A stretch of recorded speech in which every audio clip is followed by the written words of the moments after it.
All right, we recapped the MCU seasons. We recapped the MCU phases 1 through 3, but we can't truly recap the entirety of the MCU if we only discuss the movies. So here we go. We are going to recap only the Disney Plus MCU shows. This list will not include anything that happened on Netflix or networks. Though it is canon, it doesn't actually have any impact over the MCU as it stands right now. So Disney Plus shows only. Let's start with the best one. WandaVision. The way the MCU treats Wanda is terrible. But WandaVision is the first time that she finally has some agency. The show expands her power so that she's finally almost on par with her comic book counterpart. And the best part of the show is the way that it explores grief and loss.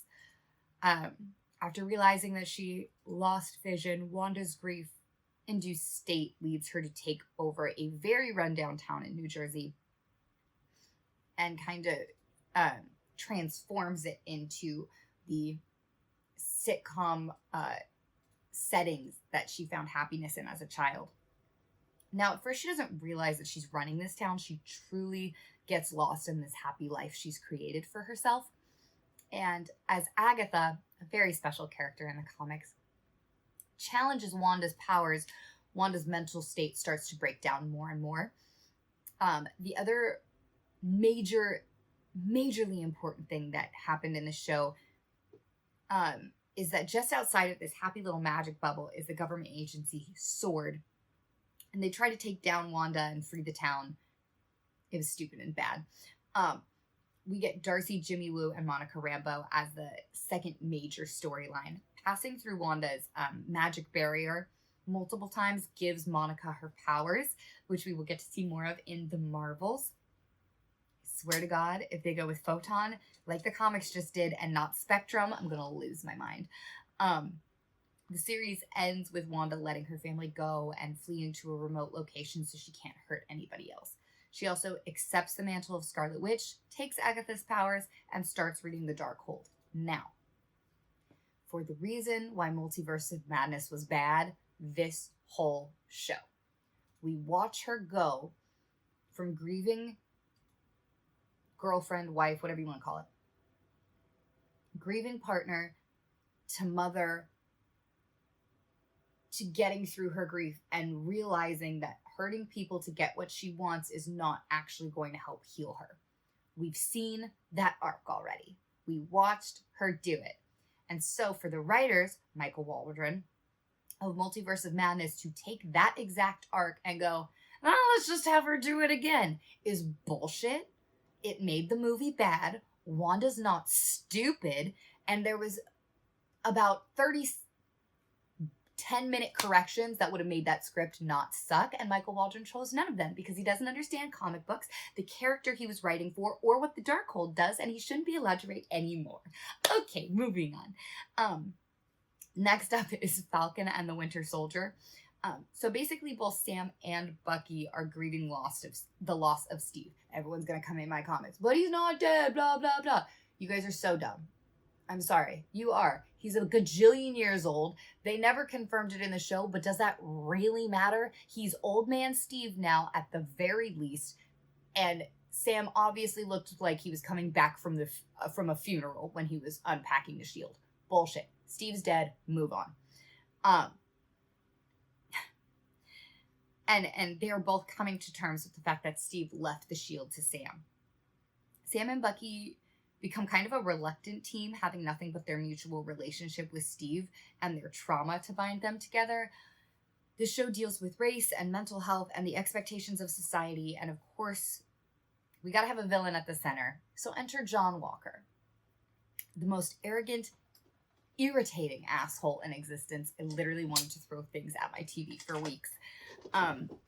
He's completely unhinged, and he's gonna continue to be a problem in Thunderbolts, so yay. The other antagonist, I will not call them villains, is the Flag Smashers, who are really just trying to help people that were displaced and left for dead after the second blip. Everything comes back and everybody comes back, and basically the world is fucked again. People had learned how to cope. People had learned how to scourge for resources and kind of ignore borders and things like that just to help people after Thanos' snap. But after Bruce's snap and everybody comes back, everyone just kind of wanted to return things to the way it was, but that's not how it works. The Flag Smashers are trying to unite the world, and of course, the best way they could think of to do that was through violence. They were the catalyst for the government deciding that we needed a new Captain America. Sam gets put through the ringer, and they really make him earn the mantle, and though Steve giving it to him should have been more than enough for him to earn it, he trains, he gets himself a new suit, and he stands up for himself as Captain America, and it was so good. That said, those are the two most important shows, I think, going into Phase 5. The rest of these are going to be a little hit or miss. Loki is so skippable. Really, the only relevant information necessary is it introduces the multiverse, but not really, because how they've handled the multiverse sense is so aggressively inconsistent. It doesn't really matter. Hawkeye introduces Kate Bishop, who is an incredible comic book character and will be a part of the Young Avengers. And I will say this, though the show is titled for him, he's more of a footnote at best. It's really about passing the torch to Kate and introducing Yelena in the context of the rest of the world of heroes. We got some good scenes with Yelena and Clint about losing Nat, and I think it's perhaps the best part of the show was them, because I know after Endgame we were all upset about Natasha's ending, and there was a lot of she was fridged conversation, and I maintain that she wasn't, because a big part of being fringed is that they don't acknowledge the person who died after the fact. Now, they didn't in Endgame. I will say she did not get her proper acknowledgement in Endgame. However, we also have to remember that the MCU as a whole is like the world's longest TV series. So, if another project does acknowledge her death, it's not fridging just because of the way the universe connects. I'm so sorry. Was it crappy? Yeah. Should we have gotten her solo movie long before she died? Also, yeah. But she wasn't fridged. I'm sorry. Moon Knight was a terrible adaptation, but a decent show. The best thing to come out of that show was our new hero, the Scarlet Scarab and Lila. Oscar Isaac is a brilliant actor, but Moon Knight is Jewish and should have been kept as such.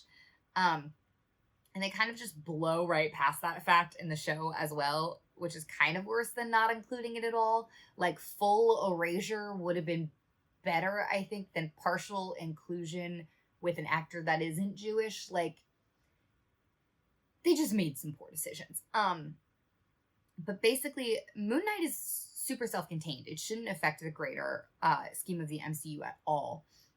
But if you want to watch a pretty decent depiction of DID, then it is a really good show. That part I know the internet reacted to really well. However, the other set of representation was not great, because apparently Marvel can only do one thing at a time. Ms. Marvel is one of the most comic book accurate characterizations that we've ever seen. Iman as Kamala is amazing. She's bubbly and adorable and Captain Marvel obsessed, and it was just perfectly casted. I love her, and I can't wait to see her in the Marvels. There were certain changes from the comics, and I saw this a lot, and I've been saying it, but I'll say it again. They did not change her powers. She had the same powers. They just added to them to make them more visual. The comic book creators of Ms. Marvel, of Kamala Khan, said with their words that it would be difficult to adapt, and they did that on purpose. Her comic book powers were never meant to be adapted. So the fact that they added to them is fine. They did not change her powers. You're fine. But we heal some generational trauma and get some hints of mutants existing in the MCU. They did change her origin. No, it doesn't matter. Last up is She-Hulk. And this show pissed off all of the basement-dwelling fanboys. And I love it. Now, I want to say up front that they wasted Titania, but really that was the only major flaw in the show.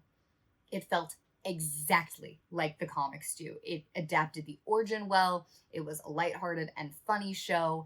It anticipated the criticism it was going to get and baked it right into the script, which is so funny because the criticism the show largely gets misses the point completely. And the show already called them out on it. So all you're doing by bitching about She-Hulk is proving the point. But I thought it was a great show. It was a beautiful adaptation of